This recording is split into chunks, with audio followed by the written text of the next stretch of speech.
PAS jamin takkan laksanakan dasar menekan di Sabah Sarawak. Barisan Nasional tak sokong mana-mana pihak kekal jadi pembangkang. Tiada keabsahan moral, KJ gesa Zahid berundur segera. Agung mahu 30 MP Barisan Nasional datang menghadap esok. Muhyiddin tolak cadangan Agung bentuk kerajaan dengan Pakatan Harapan.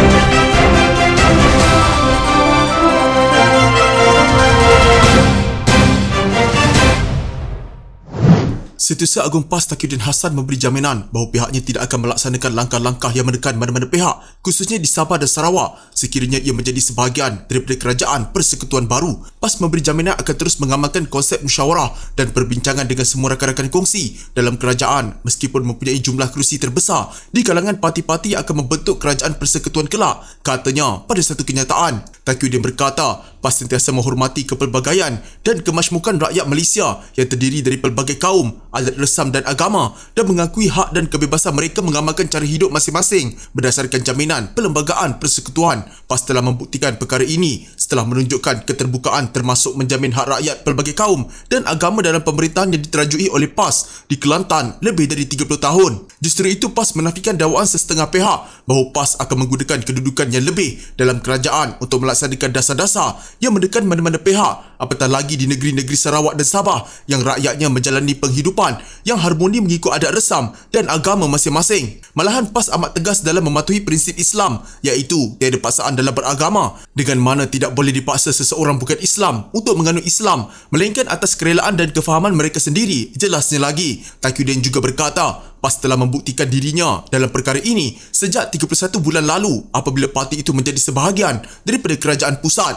Jelasnya PAS sentiasa mematuhi semua keputusan secara musyawarah sama ada di peringkat kabinet, kementerian atau agensi kerajaan. Pada masa sama, PAS telah membuktikan keterbukaan mereka termasuk dalam memelihara hak pelbagai kaum dan agama sepanjang 30 tahun lebih memerintah Kelantan, tambah Taqiyuddin. Katanya, pemimpin dan ahli PAS terdiri daripada pelbagai latar belakang, pendidikan dan kelayakan, termasuk sebilangan besar yang profesional dalam bidang mereka. Justru menurut Taqiyuddin, PAS boleh menunaikan tanggungjawab secara profesional apabila diberi jawatan dan peranan dalam kerajaan dan agensinya.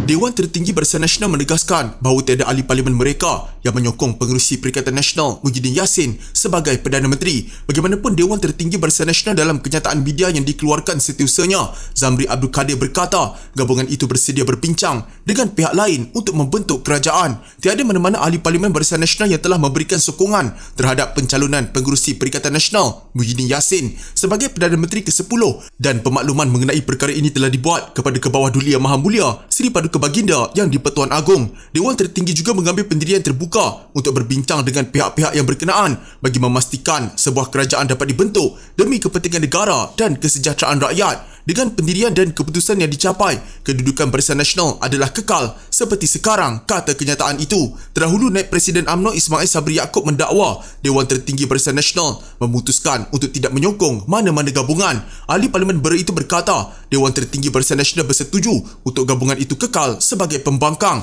Alhamdulillah, Dewan Tertinggi Barisan Nasional telah membuat keputusan untuk tidak menyokong mana-mana gabungan untuk membentuk kerajaan. Barisan Nasional tidak menyokong Pakatan Harapan maupun Perikatan Nasional. Setakat ini, Barisan Nasional bersetuju kekal sebagai pembangkang, katanya dalam kenyataan yang dimuat naik di akaun media sosialnya. Presiden MIC SA Victor Swaran dan timbalannya M. Saravanan turut memaklumkan perkara sama. Kami tidak memilih sesiapa, sama ada Pakatan Harapan atau Perikatan Nasional. Barisan Nasional sedia menjadi pembangkang, kata mereka ketika ditemui di luar Ibu Pejabat UMNO di Kuala Lumpur. Politik Malaysia menyaksikan kebuntuan selepas tiada parti atau gabungan memperoleh majoriti mudah dalam pilihan raya umum ke-15 Sabtu lepas. Pakatan Harapan menang di 82 kerusi, Perikatan Nasional 73 kerusi, manakala Barisan Nasional mempunyai 30 kerusi. Susulan itu, pemimpin Pakatan Harapan dan Barisan Nasional mengadakan pertemuan di Hotel Seri Pasifik bagi merangka persetujuan untuk bekerjasama.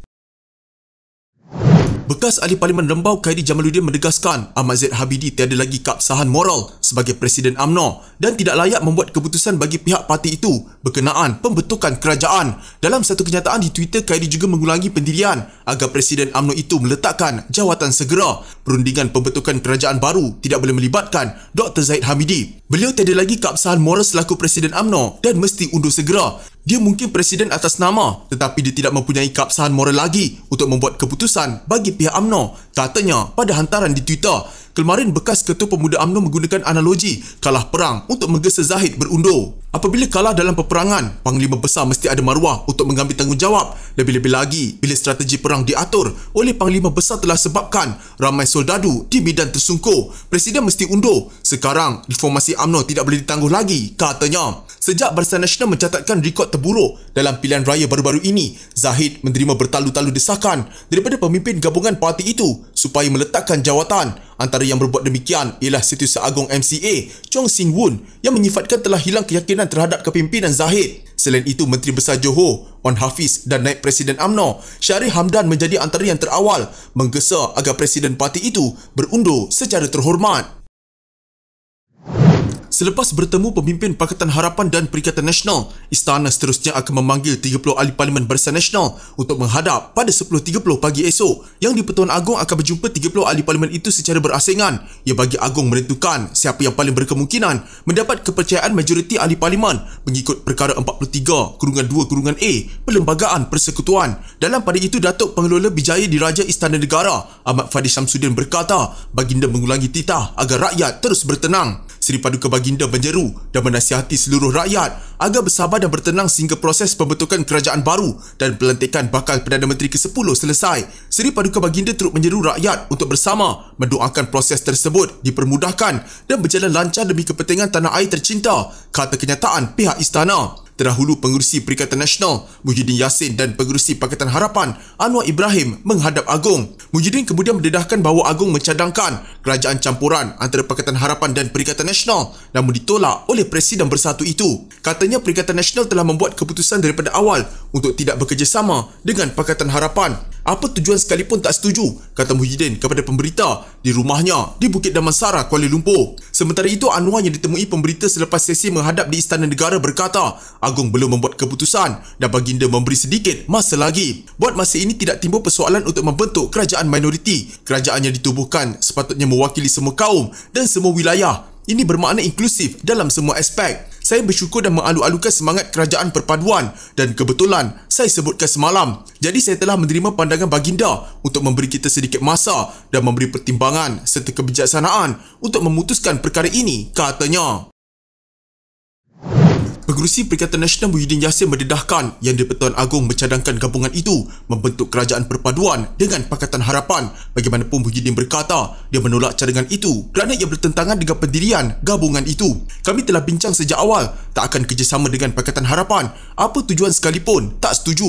Jadi saya diminta tanda tangani surat. Saya tanda tak setuju untuk kerajaan perpaduan, katanya pada sidang media di kediamannya di Bukit Damansara. Presiden PAS Abdul Hadi Awang, Ketua Penerangan Perikatan Nasional Azmin Ali dan Ketua Pemuda Bersatu Wan Ahmad Faisal Wan Ahmad Kamal turut hadir. Pada masa sama, Muhyiddin menegaskan bahawa dia mempunyai akun berkanun atau SD yang menunjukkan dia mendapat sokongan 115 ahli parlimen untuk menjadi Perdana Menteri. Namun katanya dia diberitahu oleh istana bahawa ia tidak mencukupi walaupun melepasi majoriti mudah 112 kerusi. Dia juga menunjukkan surat untuk membuktikan bahawa SD diterima oleh Setiausaha Sulit Kanan yang di-Pertuan Agong Nazir Muhammad Alim tepat pada masanya. Kami yakin bahawa kami mempunyai jumlah yang mencukupi untuk membentuk kerajaan, namun dikatakan jumlah kami tidak mencukupi. Oleh itu, Agong mencadangkan kita membentuk kerajaan perpaduan dengan Pakatan Harapan, katanya. Muhyiddin tidak menjawab sebarang soalan daripada media sebelum menamatkan sidang medianya.